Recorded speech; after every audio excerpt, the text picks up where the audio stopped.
और मैं मानता हूं इस गंभीर विषय पर देश में चर्चा हो, व्यापक चर्चा हो, हर कोई अपने विचारों को लेकर के आए और उन कानूनों को,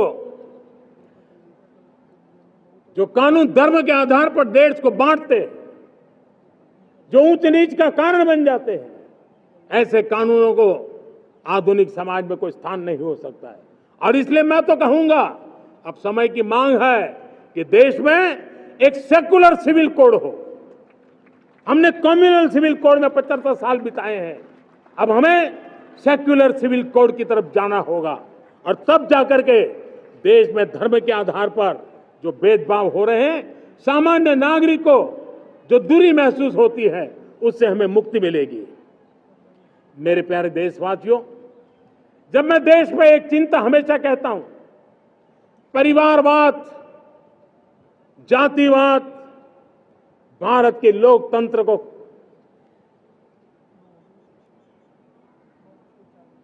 बहुत नुकसान कर रहा है। देश को, लोक राजनीति को हमें परिवारवाद और जातिवाद से मुक्ति दिलानी होगी। आज मैं देख रहा हूं मेरे सामने जो नौजवान है, उसमें लिखा हुआ है माय भारत, जिस संगठन का नाम है उसकी चर्चा लिखी है, यहां बहुत बढ़िया तरीके से लिखा हुआ है। माय भारत के अनेक मिशन है। एक मिशन ये भी है कि हम जल्द से जल्द देश में राजनीतिक जीवन में जनप्रतिनिधि के रूप में 1 लाख ऐसे नौजवानों को आगे लाना चाहते हैं। शुरुआत में 1 लाख नौजवानों को आगे लाना चाहते हैं, जिनके परिवार में किसी का भी कोई राजनीतिक बैकग्राउंड न हो, जिसके माता पिता, भाई बहन, चाचा, मामा, मामी कभी भी राजनीति में नहीं रहे, किसी भी पीढ़ी में नहीं रहे, ऐसे होनहार नौजवानों को फ्रेश ब्लड 1 लाख, चाहे वो पंचायत में आए, चाहे नगर पालिका में आए, चाहे जिला परिषदों में आए, चाहे विधानसभा में आए, लोकसभा में आए, 1 लाख नए नौजवान, कोई भी प्रकार का पूर्व का राजनीतिक इतिहास उनके परिवार का ना हो, ऐसे फ्रेश लोग राजनीति में आए ताकि जातिवाद से मुक्ति मिले, परिवारवाद से मुक्ति मिले, लोकतंत्र को समृद्धि मिले। और जरूरी नहीं है कि एक दल में जाए, उनको जो पसंद हो उस दल में जाए, उस दल में जाकर के वो जनप्रतिनिधि बन करके आगे आए।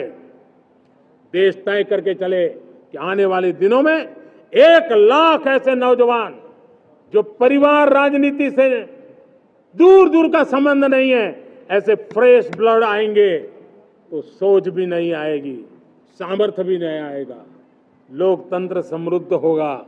और इसलिए हमें इस दिशा में आगे होना है। और मैं चाहूंगा कि देश ने बार बार चुनाव इस देश की प्रगति में रुकावट बन रहे हैं, गतिरोध पैदा कर रहे हैं। आज कोई भी योजना को चुनाव के साथ जोड़ देना आसान हो गया है, क्योंकि हर 3 महीने 6 महीने कहीं न कहीं चुनाव चल रहा है।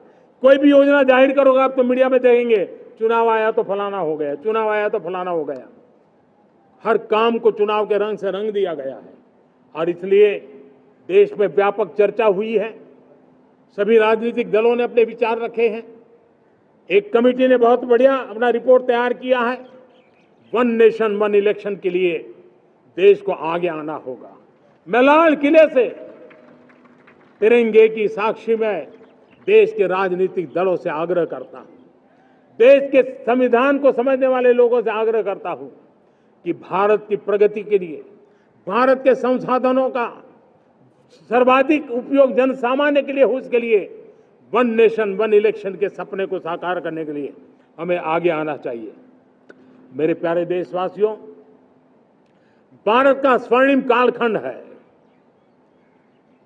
2047 विकसित भारत, ये हमारी प्रतीक्षा कर रहा है। बाधाएं, रुकावटें, चुनौतियां, उसको परास्त करके एक दृढ़ संकल्प के साथ ये देश चलने के लिए प्रतिबद्ध है। और साथियों, मैं साफ देख रहा हूं, मेरे विचारों में कोई झिझक नहीं है। मेरे सपनों के सामने कोई पर्दा नहीं है। मैं साफ साफ देख सकता हूं कि यह देश 140 करोड़ देशवासियों के परिश्रम से, हमारे पूर्वजों का खून हमारी रगों में है।